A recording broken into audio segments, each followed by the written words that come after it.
Hola, en un vídeo anterior solucionábamos el problema de un cilindro o de una esfera que bajaba rodando sin deslizar a lo largo de un plano inclinado y lo solucionábamos tanto desde el punto de vista de la aplicación de la segunda ley de Newton como desde la aplicación de los teoremas de conservación de energía que correspondían.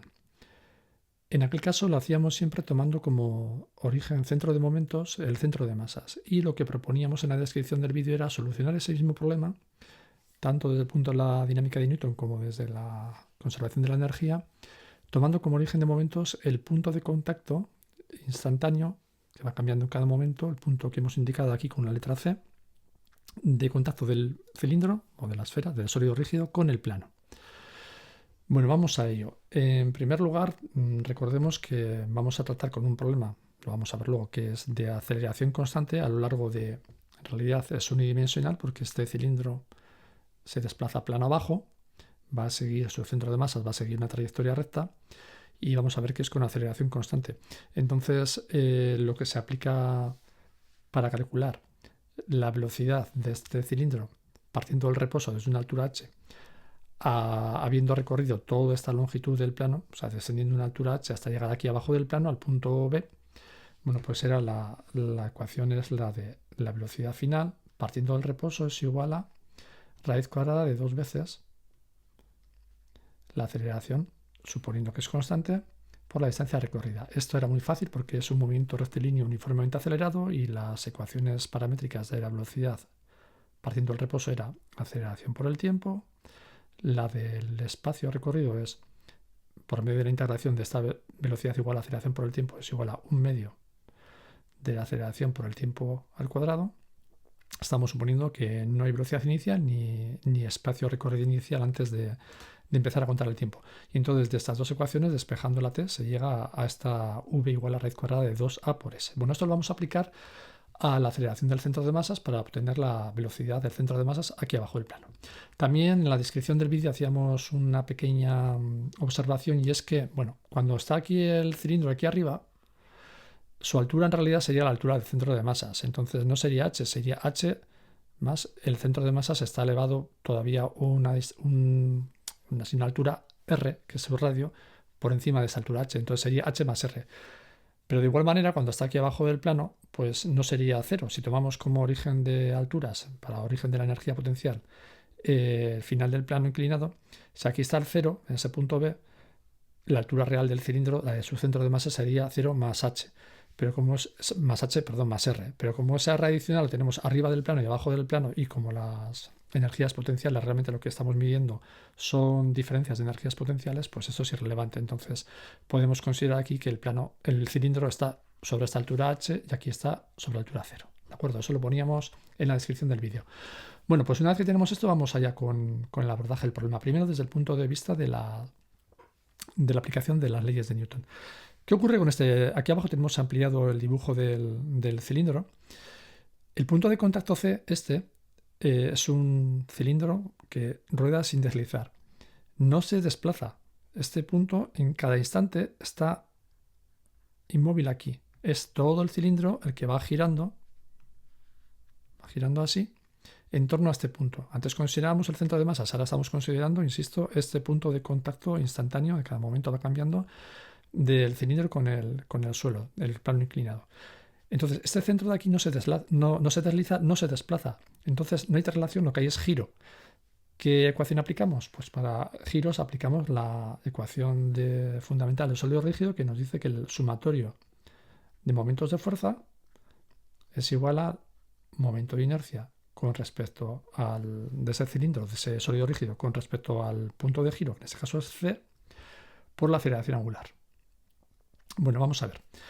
Primero, no estamos poniendo aquí, que podríamos poner los símbolos de vectores para los momentos de fuerza o para la aceleración angular, bueno, sería un pseudovector, porque en realidad es un momento unidimensional. El cilindro, hemos dicho, se está desplazando plano abajo a lo largo de una línea recta. Los giros son de esta manera, o podrían ser de la contraria para los momentos de fuerza. Entonces esta sería que entra hacia el papel, hacia la pantalla, o sale de la pantalla. ¿Vale? Entra y sale de la pantalla.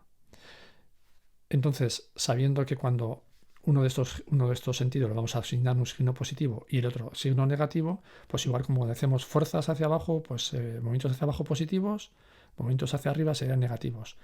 Con esto nos evitamos poner ya, es unidimensional el movimiento, nos evitamos poner los símbolos de vectores. Entonces, vamos allá. Vamos a poner sumatorio de momentos igual a momento de inercia por la aceleración angular.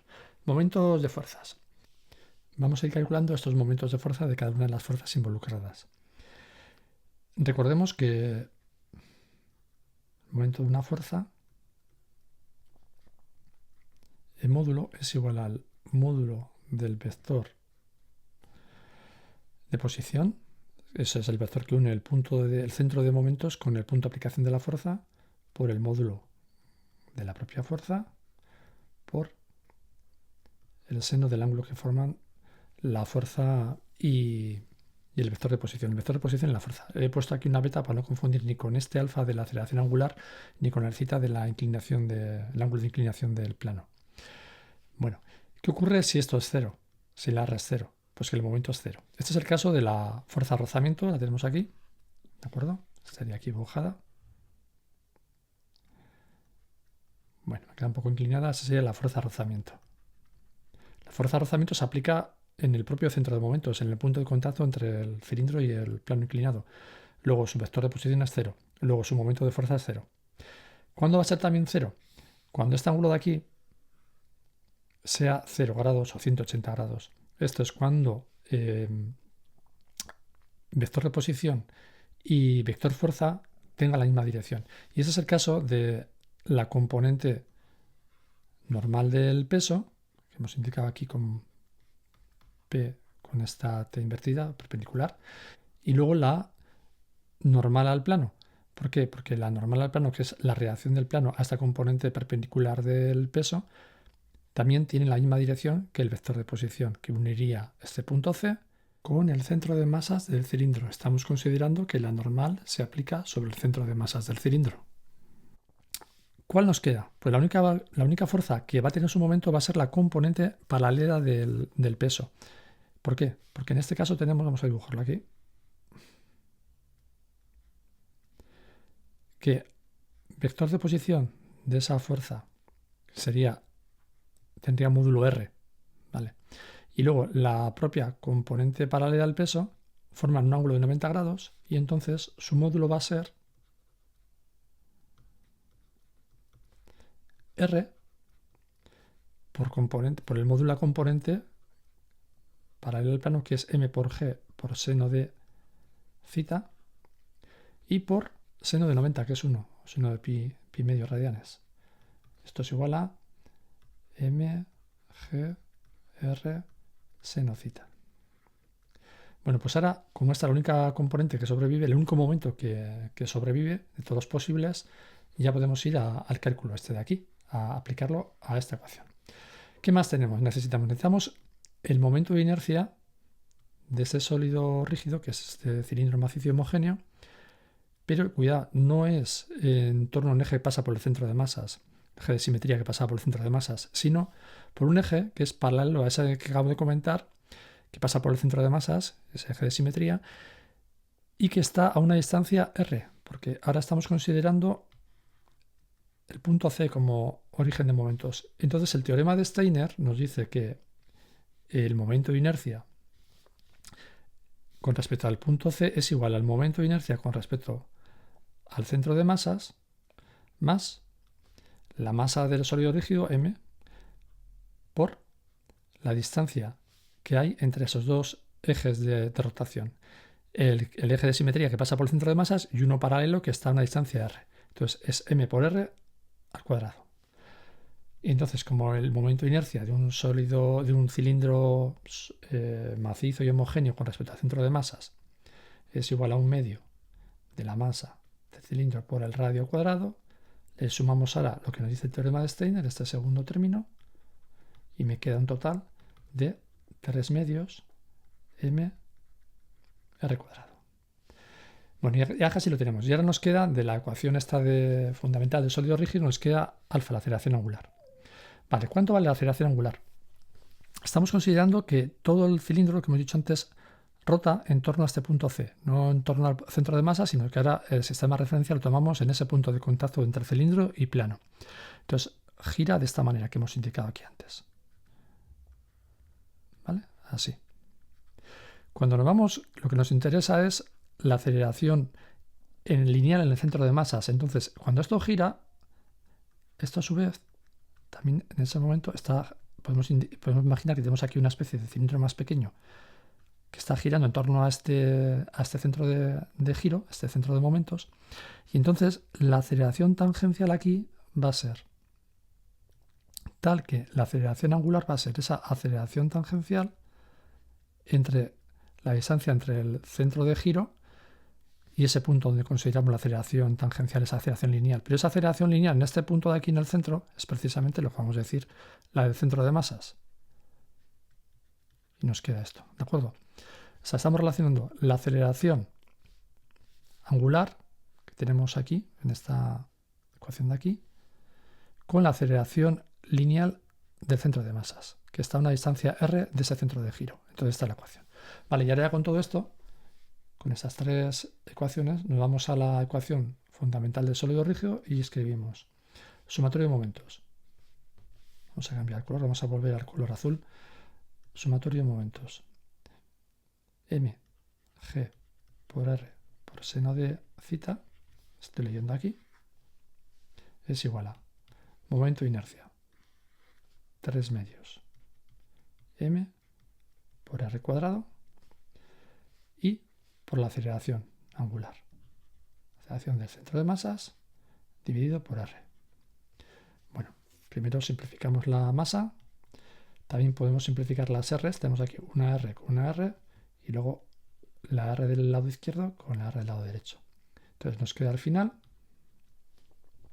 que la aceleración del centro de masas es igual, paso este 2/3 al otro lado, multiplicando, es 2/3 de G por seno de θ. Bien, y ahora con esto nos vamos a la ecuación que teníamos antes, que relacionaba la velocidad y la aceleración cuando el objeto había recorrido a aceleración constante. Aquí tenemos que esa aceleración constante, porque θ es constante, el plano no cambia, el ángulo de inclinación, y la gravedad, la aceleración de la gravedad también la suponemos constante.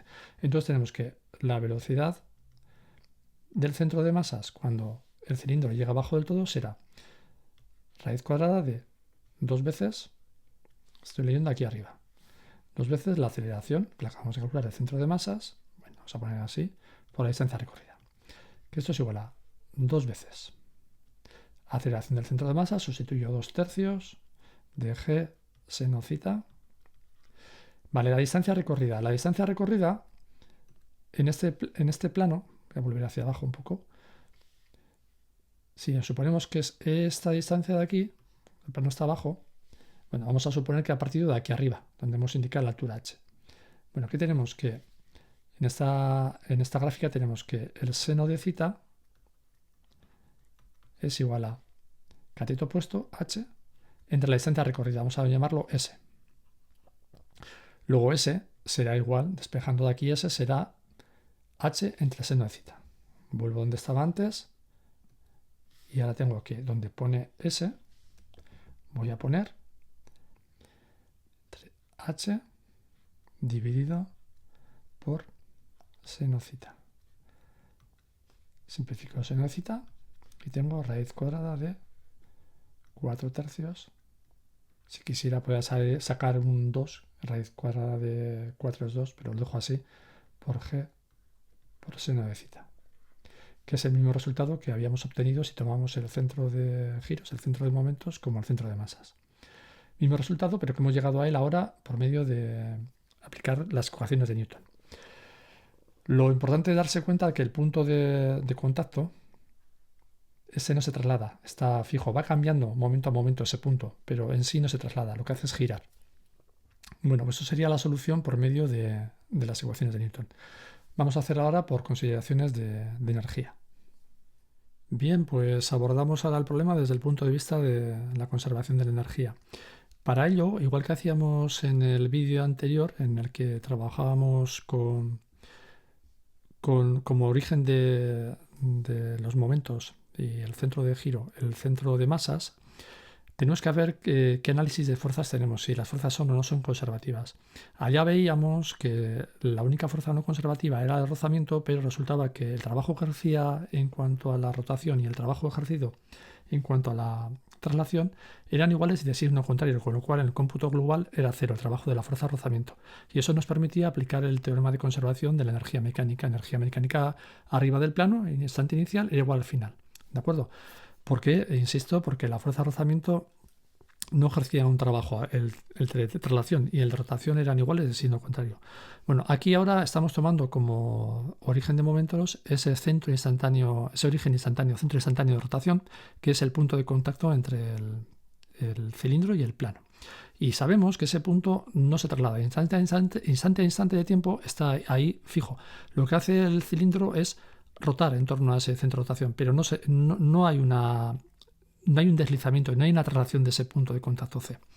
Bueno, entonces, ¿qué va a ocurrir?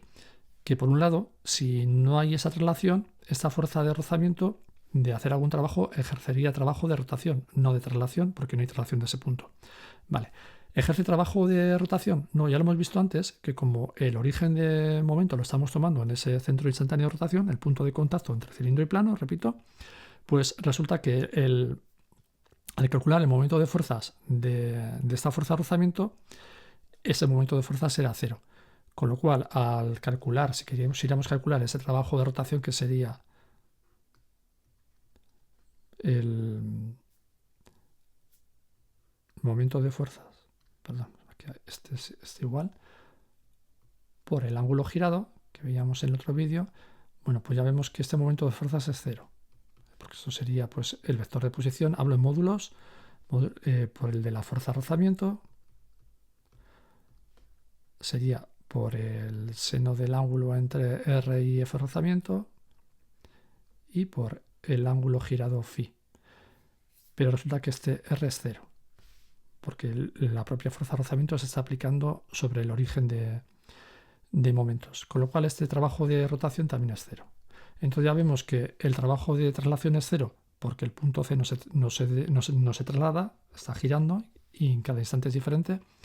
Y el trabajo de rotación también es cero porque la fuerza de rozamiento está aplicada sobre el propio centro de origen de momentos. Bueno, con lo cual otra vez podemos aplicar el teorema de conservación de la energía mecánica. ¿Energía que tenemos arriba al inicio? Bueno, pues solamente tenemos la energía potencial gravitatoria, masa del cilindro por la gravedad por la altura. Ya hemos dicho antes que habría que considerar la altura, esta h, más la altura del centro de masas, pero como aquí abajo del plano también tenemos lo mismo, pues, y lo que nos interesa realmente al hablar de energías potenciales son diferencias de energías potenciales, pues no lo consideramos ese extra de la... Aquí habría que poner en realidad más la R, ¿vale? Pero no lo hacemos así por lo que estoy comentando, porque luego aquí abajo también habría que poner 0 más R. O sea, si la cuota de energía potencial 0 es esta línea de aquí, la línea de abajo del plano, bueno, pues el cilindro como tal hay que considerar la altura de su centro de masas, que sería hasta R y abajo también, pero si no sería un término con el otro, ¿de acuerdo? Entonces, en todos esos problemas no se suele considerar este pequeño detalle, esta sutileza, pero en rigor sería así. Bueno, pues ya tenemos aquí, la arriba del plano, mg por h. Abajo, la energía potencial es cero y toda se ha convertido en energía cinética. Vale, pero ¿qué energía cinética? Cuando consideramos rotaciones en torno al centro de masas, era energía cinética de traslación del centro de masas más la de rotación en torno al centro de masas. En este caso no, en este caso solo tenemos de rotación, porque hemos dicho que este punto C no se traslada.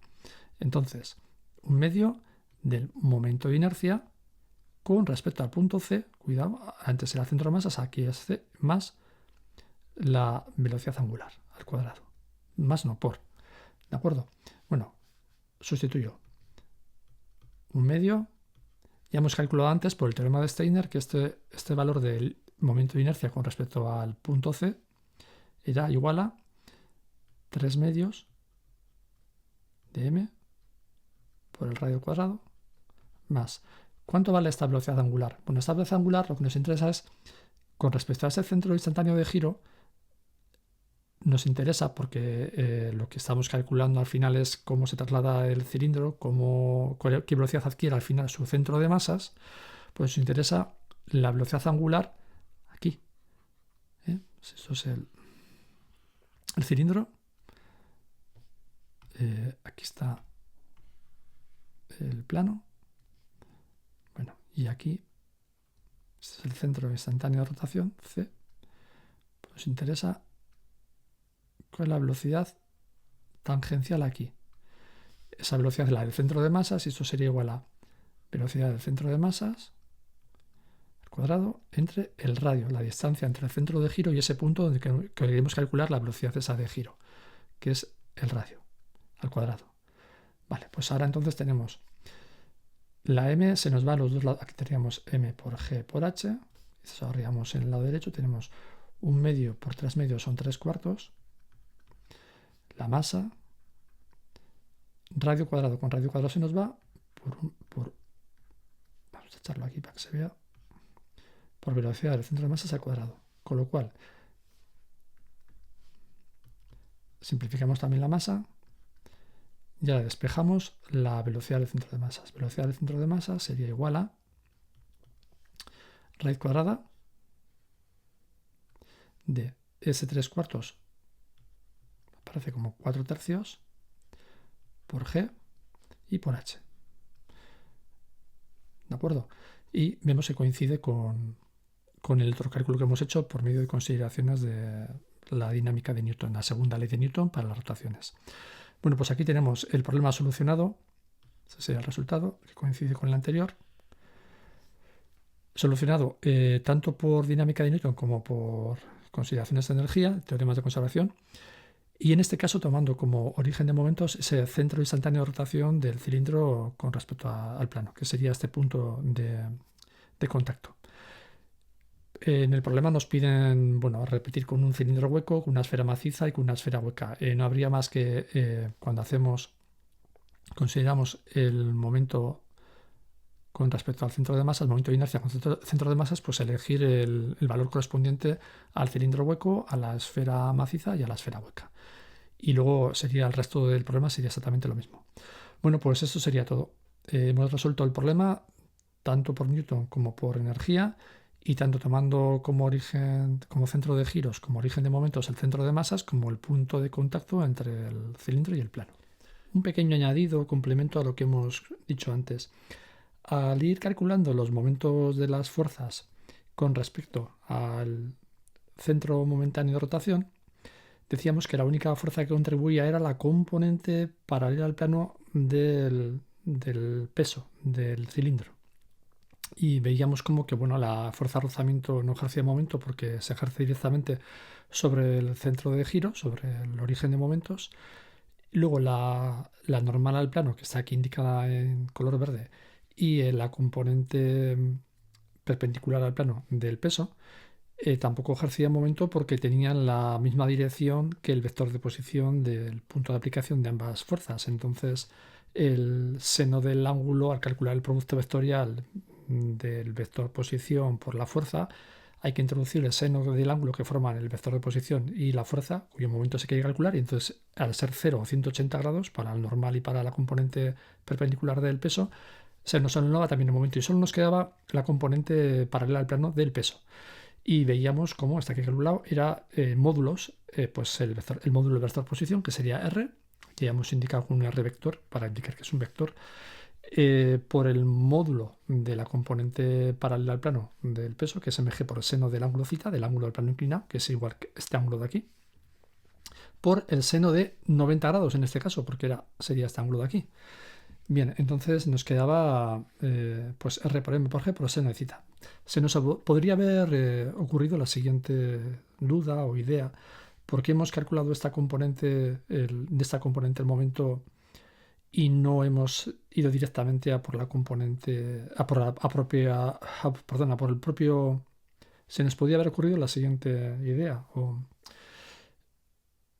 se nos podría haber ocurrido lo siguiente: ¿por qué no vamos a por el momento directamente del vector peso? Aquí lo indica como módulo, sería, escribimos como vectores, m por g vector igual a peso, p vector. Bueno, por lo siguiente, el resultado va a ser el mismo. si lo calculamos sin más, vemos que ese momento sería,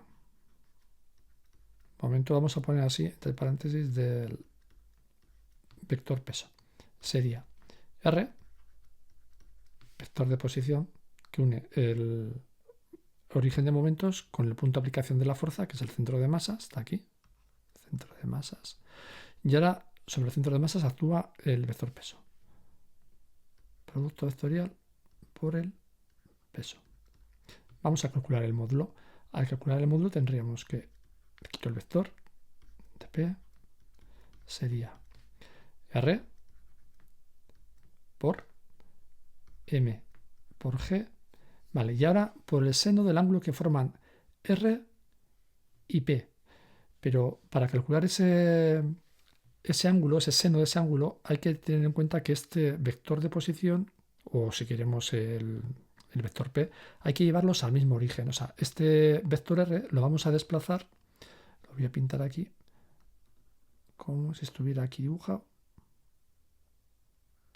Ahí. Vale. Entonces eso también sería R. Y ahora el ángulo que forman R y P sería este ángulo de aquí. Bueno, si nos fijamos, este ángulo de aquí, todo este ángulo de aquí, es el suplementario de θ. Y el seno de un ángulo, alfa en general, es igual al seno del ángulo complementario de pi, o de 180, menos alfa. Con lo cual, tenemos aquí que sería seno de, pongo 180, pongo pi, como queramos, antes he puesto 90, pues sigo con grados, 180 grados menos θ igual a R por M por G por seno de θ. O sea, tenemos lo mismo que teníamos aquí, donde nos habíamos fijado solamente en la componente paralela del peso, paralela al plano, pero perpendicular. Esta fuerza, esta componente del peso que es paralela al plano, a su vez es perpendicular al vector de posición. Entonces ya sabemos que los momentos de las fuerzas, ahora hablo en general, realmente la que contribuye, la parte de la fuerza que contribuye al momento es solamente la componente perpendicular al vector de posición, que une el origen de aplicación de la fuerza con el origen de momentos.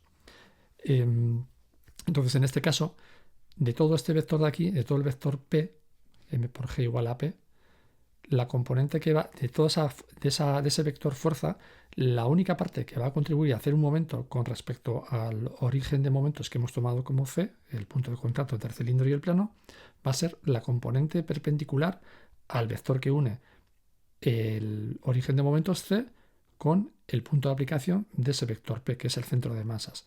Entonces, toda la parte que es la que correspondería a P perpendicular al plano, pero paralela a SR, esa no contribuye. Solo nos quedamos con el P paralelo al plano, que es un poco lioso, pero paralelo al plano, pero perpendicular al vector de posición. Y por eso nos sale lo mismo. ¿De acuerdo? Bueno, pues eso sería por completar un poco el cálculo que hemos hecho antes y por si a alguien se le ha ocurrido esta otra idea al ver el vídeo y le ha surgido la duda de por qué no hacemos de una manera o hacemos de la otra. Da exactamente lo mismo porque solamente contribuyen las fuerzas, las componentes perpendiculares al vector de posición del origen de momentos con el punto de aplicación de las fuerzas. Bueno, pues ahora sí, eso es todo. Gracias.